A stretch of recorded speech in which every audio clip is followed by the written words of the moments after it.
On Tech News Today, the FCC may push for net neutrality after all. Plus, Uber is working on self-driving cars, and Google might be working on a ride-sharing service.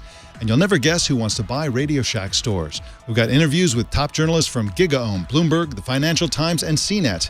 Stick around. Tech News Today is next. This is Twit. Bandwidth for Tech News Today is provided by CashFly at CACHEFLY.com.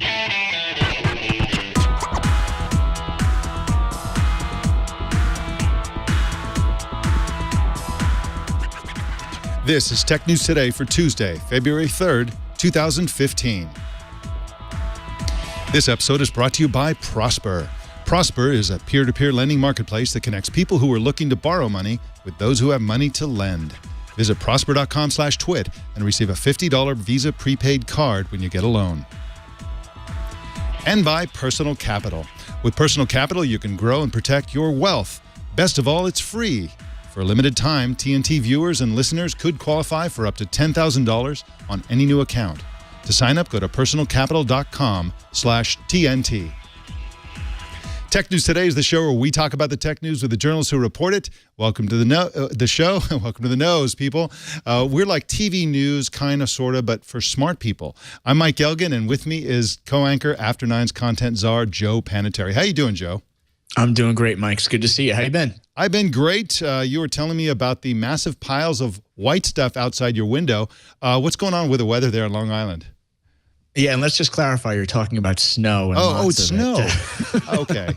Yeah. So, the snow has come and gone, but there's still piles of it out front, maybe about, probably about 2 feet, give or take. I'm on eastern Long Island, so we got hit pretty bad, but I'm surviving. It's good and warm at home, so no complaints. The problem is that on Long Island, there aren't really any hills to slide down to speak of, are there?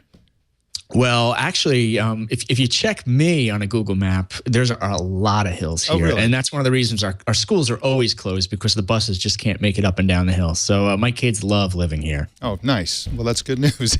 Well, let's jump into the news. The Federal Communications Commission apparently intends to reclassify internet providers as common carriers, the designation that provides maximum net neutrality and that would ban the practice of charging more for so-called internet fast lanes. Jeff John Roberts writes about law and public policy for GigaOM, and he joins us now to talk about this unsettling, or actually exciting, turn of events. How you doing, Jeff? I'm doing real good, Mike. How you doing? I'm doing great, thanks. Now, I got the feeling last year that Chairman Tom Wheeler and the FCC were strongly against Title II reclassification. What changed? Yeah, I think it's one of the most surprising stories of the year, because when this was coming, everyone said, Wheeler's a cable industry guy, this ain't happening. And lo and behold, a gradual sea change. I think you can point to late in the game, the president stepping in and calling for it. But before that, the public took an interest in it, because this is, or it was, a really difficult topic for a lot of people. And now, my aunts are talking about it. My girlfriend's talking about it. People who are not tech people are interested in net neutrality. And I think this got a push with a well-run campaign by the net neutrality advocates. And also, I think, a big assist from John Oliver, who helped make it mainstream. But go figure, we're suddenly where no one thought we'd be a year ago. So, Jeff, what does that mean for Main Street USA, for our friends who are not tech gurus? What does it mean for them in terms of the outcome here, potentially? Well, they're going to wake up to the same internet, 2 months from now that they do today, which is good. But I think right now there's this sort of big industry battle to define the consumer web and how we'll experience it. And Comcast and others are working really hard to reconfigure it into the cable TV model, where maybe Tech News Today will come in really fast if you guys pay Comcast or Verizon to, or maybe you'll come really slow if you don't, so you can prioritize one site over another and create kind of cable bundles on the web. That's what this is about. However, net neutrality will require ISPs to treat all traffic the same, and that's I think is the big significance here. Now, the major distinction that has to be made here is the connection between the internet provider and the user is one part of the equation. And then the connection between the content creators like Netflix and YouTube, which are the two biggest, and the internet provider, that's another one. Now, if that is if it's allowed for that to that part of it to be paid for example, if Netflix is allowed to pay a bundle of money to Comcast to make sure that their massive amounts of content that's coming at them is faster, that's called paid peering, and it's not clear whether that part of it will be covered under this reclassification, or is it? What will happen with that part of the equation, do you think? Yeah, you've put your finger on it. That's a really good point. Because on the consumer end, it's very clear they won't be able to block certain websites or speed up others where the consumer is. But you're right, a layer deeper at the peering level of the internet. However, all signs are that Wheeler intends to sort of encompass paid peering under the Title II model. The real trick that we're still waiting to see is what will the enforcement mechanism be. If the companies have to perhaps sue to get it enforced, to obtain just and reasonable, that's the devil in the details, and that we're still going to find out about. But the very fact we're talking about this in the first place is a very big surprise to anyone who is watching this. Now, one of the interesting aspects of this, of course, is the lobbying, the politics of this, and of course, like you said, this guy Tom Wheeler used to be a lobbyist essentially, and now that he's essentially resisted all this lobbying, those lobbyists are going to go rushing Congress, and Congress is going to fight this. Some in Congress are going to fight this, aren't they?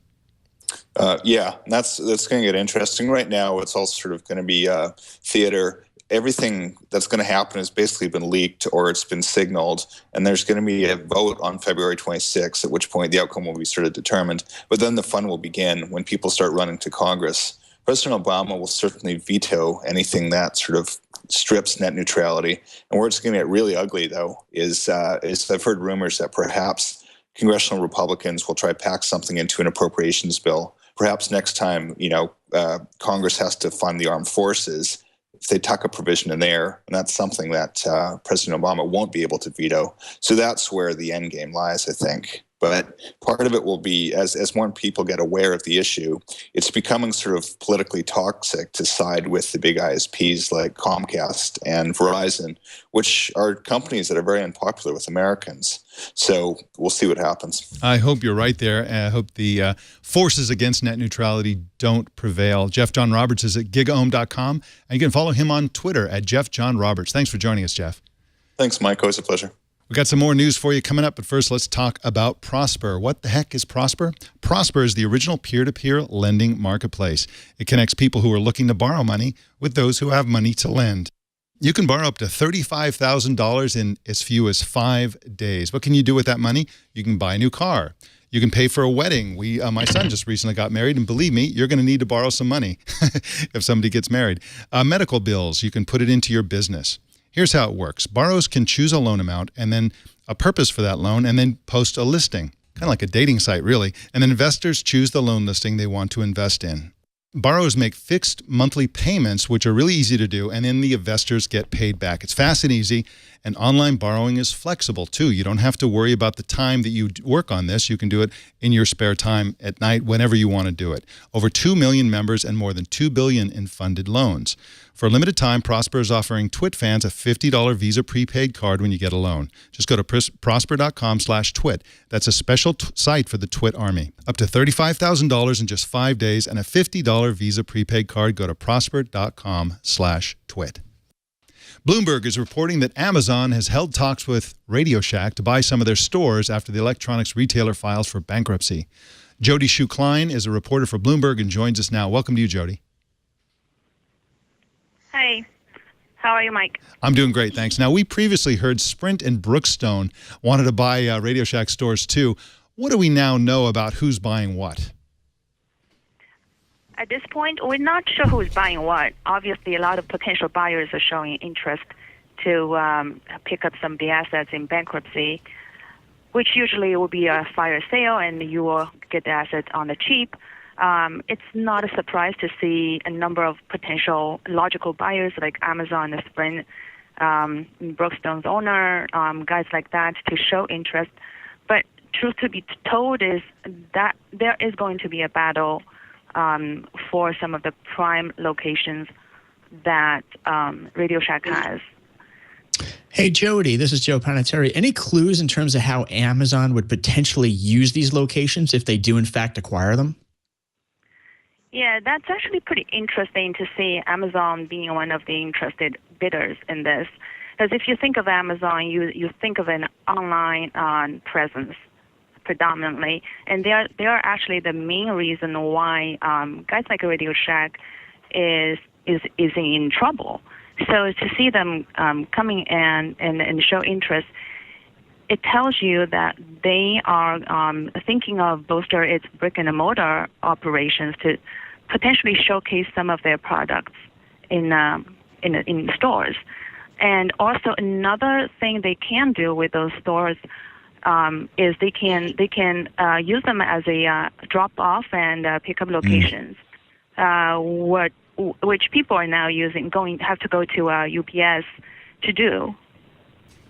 Now, RadioShack has more than 4,000 U.S. locations. It's a huge number of stores, and Sprint has talked to them about possibly picking up between 1,300 and 2,000. But you reported that one part of the talks was the possibility that they might co-brand the stores.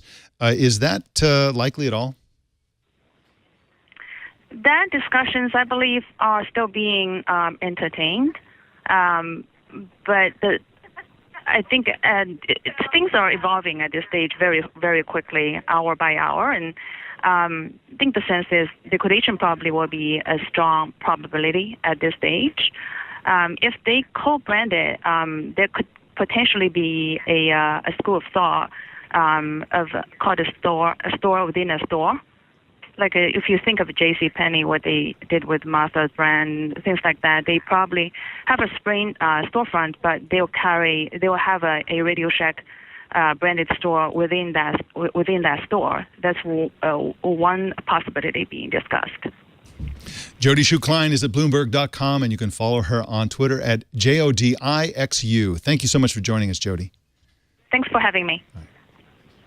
Twitter advertising will soon spill out of Twitter and show up elsewhere. The first locations will be Flipboard and Yahoo Japan. Hannah Kuchler is a reporter for the Financial Times and joins us now. Oh, welcome to you, Hannah. Thanks for having me. Glad you're on again. Now, I understand why Twitter, Flipboard, and Yahoo Japan might want to do this. They want to make more money. But what's the advantage, if any, for advertisers and users? So, I mean, the verdict is yet to come on that.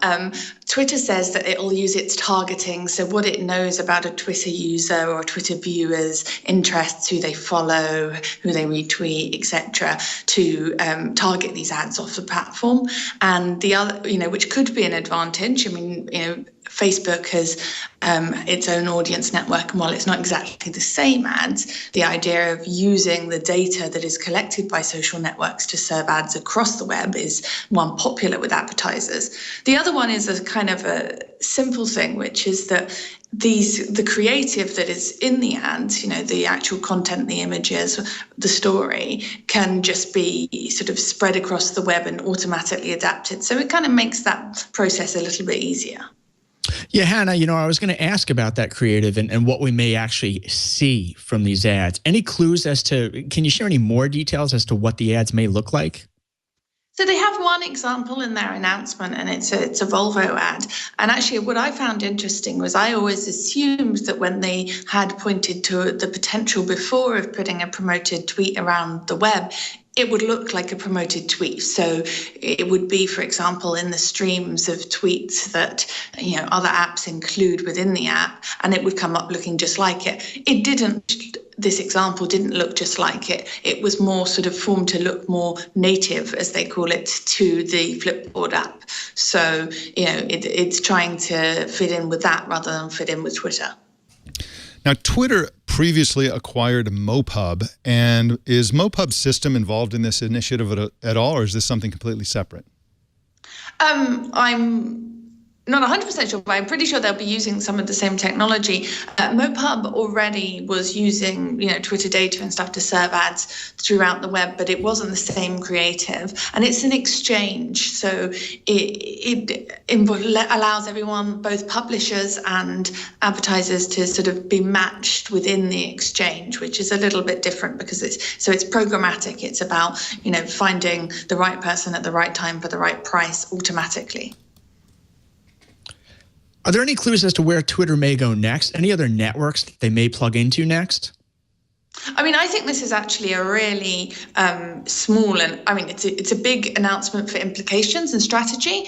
But the fact that they've announced 2 partners, I mean, I can't help but think that they're telling us that because there are earnings this week and they want to sort of have some momentum going into the earnings where, once again, they may be criticized for having slowing user growth.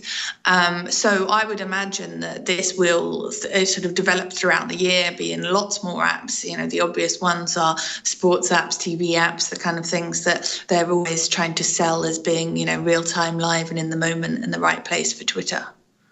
I think it's fascinating that each of the 3 biggest kind of mainstream social networks, Facebook, Google Plus, and Twitter, all have a different strategy here. Facebook's strategy, of course, is to have a gazillion apps and have, their Facebook, sell ads that appear not only in the Facebook app, but on all these other apps. And Google Plus has this pretty interesting system called Plus Post Ads, I believe they're called, where a post on a site's, Google Plus page can be an ad if they code it correctly, an ad that just looks like a banner ad until you click it, in which case it's a post that you can comment on. And now Twitter is just kind of doing a more mainstream, straightforward system where they're just having the ad that they have on Twitter also appear elsewhere, but also, formatted a little bit natively.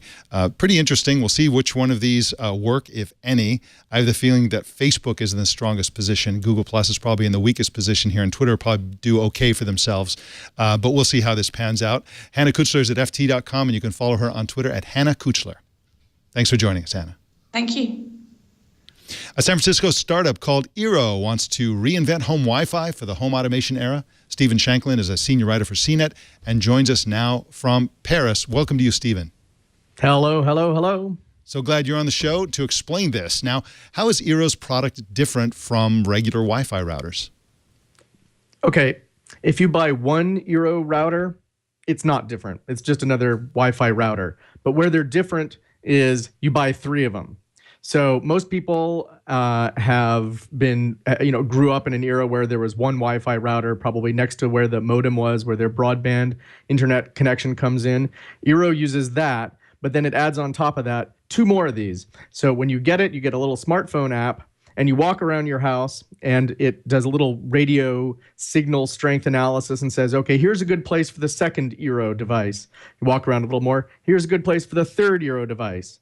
Those 3 devices hook up, they connect to each other wirelessly, and they figure out the best way to send data among them, among the 3 devices, and then to whatever rooms you have in your house, to whatever devices you have in your house. So instead of being just one device, and maybe you add your own, routers and access points and extenders on yourself, it's all one package deal from one company designed to work together from the start.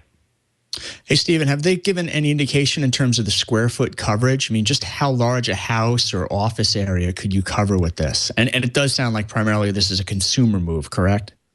Correct. This is a consumer move. So this is trying to follow in the footsteps of companies like Nest or Drobo that have sort of a premium product that is for consumers, though it's not really a business product. So the answer to your square footage question is, I talked to the CEO, Nick Weaver, and he said the vast majority of houses will be fine with 3 devices. He said the median square footage is 2,200, 2,500 square feet, and an Eero is just 3 Eeros is fine for that amount. If you want, you can buy more. They cost $125 extra. If the 3-pack costs $300. That's the introductory pricing. Once these go mainstream later in the year, the prices go up to $500 for the 3-pack and $200 for a single station. It's a great model. I think we should use it here at TWiT. You subscribe to a netcast and you get 3 for the same price. Now, the company is bragging about the design. Who designed this, and why does the company think design is important for Wi-Fi routers? Well, it's a funny thing. Ever since the Apple started catching on in a big way a decade or so, people in the technology business have been spending a lot more time and attention to design, to making things look really nice, to making them look slick, warm, accessible, polished, not like an old clunky Dell laptop from 2002 that has lots of rattly bits and ugly ports everywhere. People are trying to make things sleek. So these guys signed up with a pretty well-known designer, excuse me, a man named Frank Bould, who's done the Nest thermostat, GoPro cameras, and some other devices. So he's got some good chops in the consumer electronics industrial design market. So they want this to be something that you can put in your living room, and another one in your bedroom, another one in your kitchen, wherever it is, and it won't look like a geeky electronic bit of horribleness. That, some people are self-conscious about that. Some nerdier types like me, well, it's not that big a deal. But maybe if you actually have a tidy house without piles of paper and magazines everywhere, maybe you care more about that kind of thing. Hey, Stephen, tell me a little bit more about the rollout strategy here, because ironically enough, I was just in a superstore this past week and looking to extend my Wi-Fi network. I've got some blind spots at home where I just don't have good coverage, and I'm very curious. Is this something that I would purchase directly online from them, or from consumer superstores, or from third-party e-tailers? How are they rolling this out? Okay, it's a three-phase plan. The first phase, which just began now, is pre-orders, and then later in early summer they will start delivering those products directly to consumers. The second phase is distribution through some e-commerce partners. Eero wouldn't tell me which ones, but you can imagine there's some big names out there like Amazon or something that would make sense. And then the last phase will be actual brick and mortar sales. As you observe when you go to Best Buy or something like that, you'll often see a lot of Wi-Fi routers, range extenders, other products like that. And so obviously they're hoping to capitalize on that. I think that's frankly one of the smart things about their strategy in general is this does seem to me to be a place where there could be improvement, and people probably will be willing to pay. I'm not sure if they'll be willing to pay $500, but they certainly will be willing to pay some amount of money to get reliable Wi-Fi access in their house. This day and age, Wi-Fi is critical for entertainment, for business, for work, for fun, for doing your homework, for connecting to your friends. And I think a lot of us do have problems. I oversee 2 wireless networks, my own and my mother-in-law's. Both of them have problems. I've used power line adapters to extend the range, and those work okay, but there are problems that come with that technology, and it can be very difficult to set up. So I think it's probably a pretty smart idea to try to make this easier for people.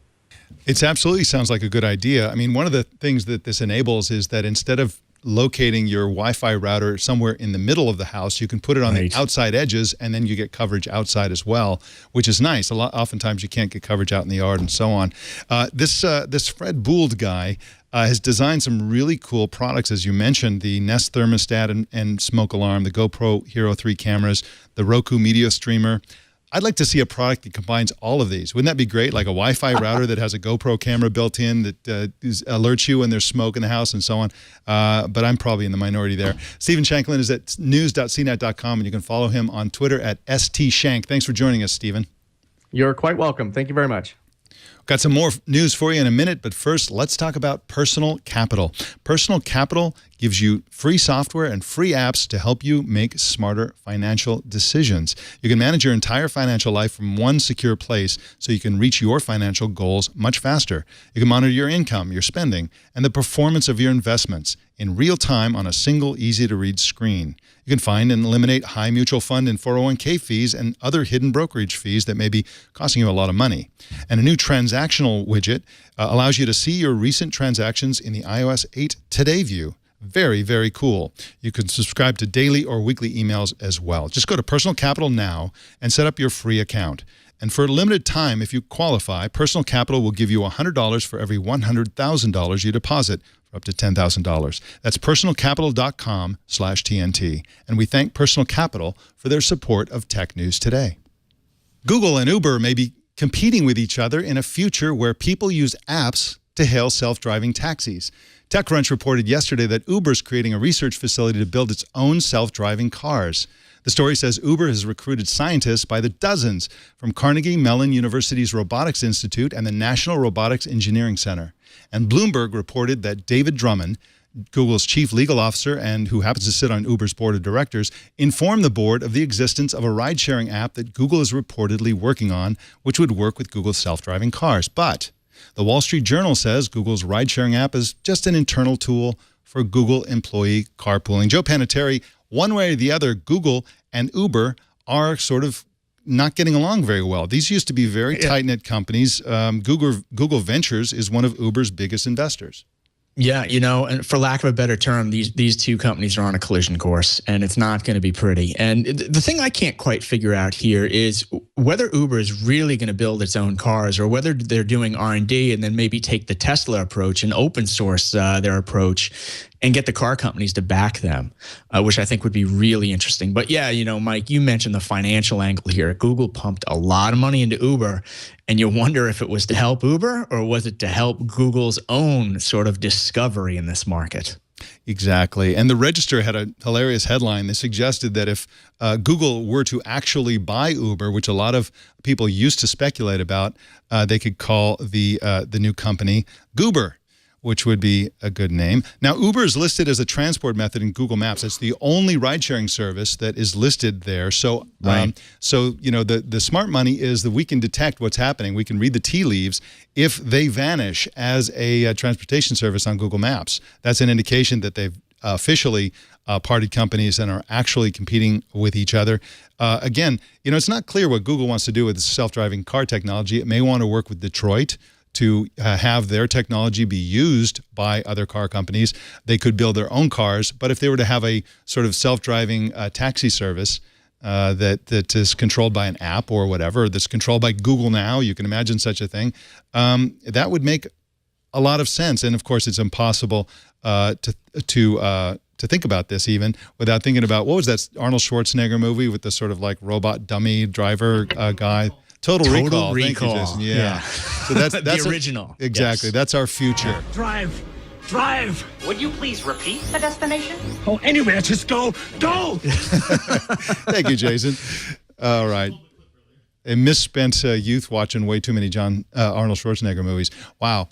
Well, we got some follow-ups for you. Remember that Big Apple Sapphire factory we told you about that was supposed to churn out scratch-proof sapphire for every iPhone? Apple's manufacturing partner, GT Advanced Technologies, couldn't fulfill their contract, and so Apple crushed them. And now we've learned that Apple will at least use the Mesa, Arizona building after they evict GT. The company plans to invest $2 billion to convert the factory into a data center and global command center. Pretty interesting, Joe Panettieri, that all they're getting out of this, they were going to reinvent the future of Sapphire, and all they're getting is a building, basically. Yeah, well, they're getting a building, but what's also ironic here is you don't really think of Apple as sort of like that big data center watching everything across the world type of company. And they're sounding more and more like an EDS or an IBM Global Services with all this. But I suppose you need all that just to keep all your various cloud services up and running. Yeah, you absolutely do. And of course, there's Siri. Requires massive data center help, and as they grow the iPhone world, they're going to need a lot more data crunching. Of course, remember when Siri didn't work well at all because it was always unavailable? They just didn't have enough data center capacity.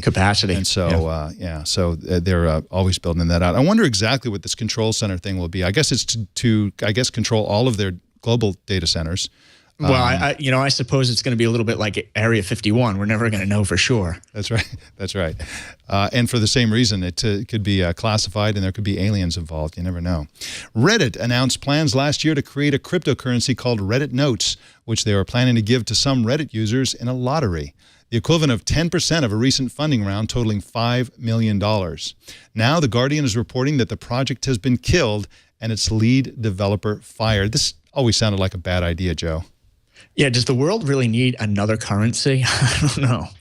Yeah, and just handing out money in a lottery, it just sounded like a distraction for Reddit. I mean, it's a social bookmarking site. What do they need to be handing out fake money for? Well, in government crackdowns, the Chinese government has accused a U.S.-listed Chinese web portal called NetEase, which I've never heard of spreading rumors and pornography, not one or the other, but both. The accusation is part of an anti-pornography campaign launched in April that itself is part of a wider program to control and censor the Chinese internet even more than it was before. I'm worried about China, Joe Panettieri, because, for a while, they seem to be striking a profitable balance between, social control by the government and also some degree of free enterprise, light regulation, so they were able to get away with stuff that other companies were, which made them more competitive. And now they're cracking down so much on the internet. The most recent movement is not this anti-pornography stuff, but the cracking down on VPNs, which, of course, the people who use VPNs in China are the very people China is relying on to bring them fully into the 21st century. And now those people have been genuinely cut off from the rest of the world. Researchers and scientists can't interact with the work of their colleagues, so they've got a huge disadvantage. Engineers, entrepreneurs, lots and lots of people are no longer able to participate in what's happening in the world. They've essentially cut China off, and I think it's going to be a disaster economically. Yeah, maybe a disaster. What's also interesting is I think a lot of countries always worry about sort of the Western mindset and our culture sort of infiltrating their culture. And as much censorship as there is, if you look at branding in China right now, Apple's brand is through the roof. Their sales are through the roof. So no matter what you do in life, you can't really censor everything. At some point, the main street in that country still sort of absorbs our culture. That's absolutely true. And to the extent that you try and you sort of frustrate people who are trying to communicate with the rest of the world, you actually, sort of give your country a disadvantage, as we've seen all over the world. Well, we've got some people in the news. Li Sang-chul, the former head of Samsung's Russian operations, has been promoted to head of strategic marketing for Samsung. We'll no doubt see Li on stage March 1st at Samsung's Galaxy Unpacked 2015 event in Barcelona, where we're expecting Samsung to introduce the Galaxy S6. Li replaces Kim Seok-pil, who quit for health reasons. I told you yesterday that Nest VP Yoki Matsuoka was leaving Google. Since then, she's tweeted that she's joining Twitter as VP of Technology and Analytics. And here's the best part. It was her first tweet ever. Got some big numbers for you. 649 million. That's how many Chinese people now use the internet, according to the China Internet Network Information Center. That's 31 million more than in 2013. What's surprising about this number, Joe Panettieri, is that the addition of 31 million is lower than expected. Lower than expected, and they didn't report on how many pipes they're blocking either, which I think is probably higher than expected. Right. Now, one of the interesting things about this brings us to our next number, which is 557 million.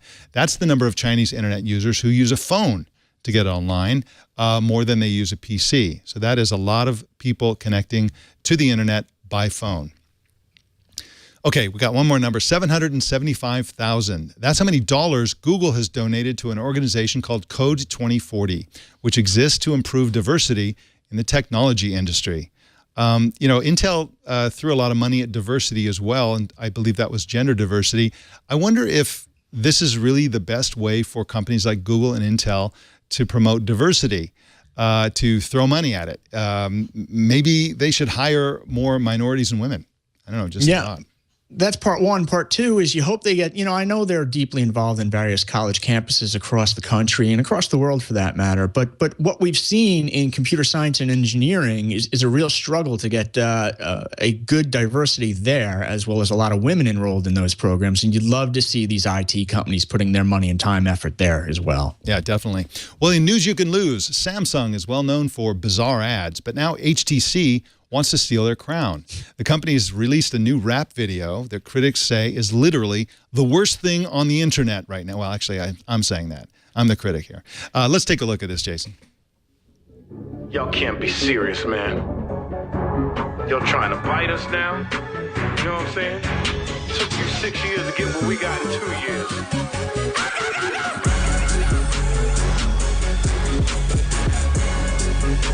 You don't know who we be? We HTC, and we about to say it loud. HTC, we hold the crown. We're the Peter Chow. Peter Chow gets a shout out. I keep waiting for Weird Al Yankovic to pop up somewhere here. I mean, what were they thinking? They have HTC beanies on. So we're looking at people doing push-ups dressed as a phone. I don't think this makes their phones look good. All right, I don't think I can take much more of this. This is just awful. Now they're trying to do pull-ups. The phone is trying to do pull-ups. I don't know, HTC, man. What's going on? Give me a break.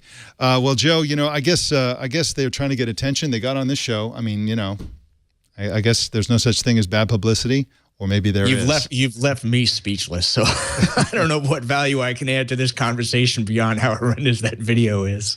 A simple head slap will do. Thank you. Well, our TNT fan of the day is developer Bella Donovska in the UK, who posted this picture on Google Plus of her arriving at work after cycling through snow to get there with nothing more than fur and the audio version of Tech News Today to keep her warm. See, there's an example for you, Joe Panettieri. You should ride your bicycle through the snow instead of driving. I just stay indoors. Okay. You don't use a car or a bicycle. All right. Well, how do you watch or listen to TNT? Just record a video or take a picture of yourself or your setup and post it on Google+, Twitter, or Facebook, and use the hashtag HowIWatchTNT, and we will find it. That is the Tech News Today. Joe Panettieri, what's happening with After Nines?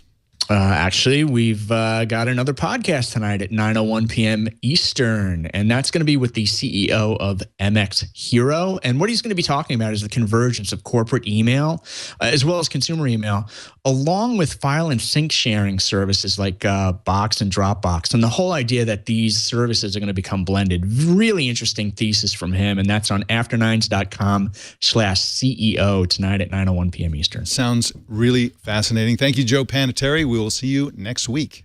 All right, Mike. Thanks. Take care. All right. You can subscribe to Tech News Today on Stitcher, and please leave a review and let us know how you like the show. And please choose your favorite way to subscribe if you don't like Stitcher at twit.tv/TNT. You can also watch us live every weekday at 10 a.m. Pacific, 1 p.m. Eastern, 1800 UTC at live.twit.tv or on the app or browser plugin of your choice. If you're ever near San Francisco, California, come on up and watch us live. We love a live audience. You can follow us on Twitter at Tech News Today TV, and you can follow me personally on Facebook. Just go to facebook.com/mike.elgan. That's Elgan with ELGAN at the end. And please send us your thoughts and opinions. Send email to tnt@twit.tv or call 260-TNT-SHOW. Don't miss our evening newscast, Tech News Tonight, at 4 p.m. Pacific tonight and every weeknight right here on the Twit Network. My name's Mike Elgan. Thanks for tuning in. We'll see you tomorrow.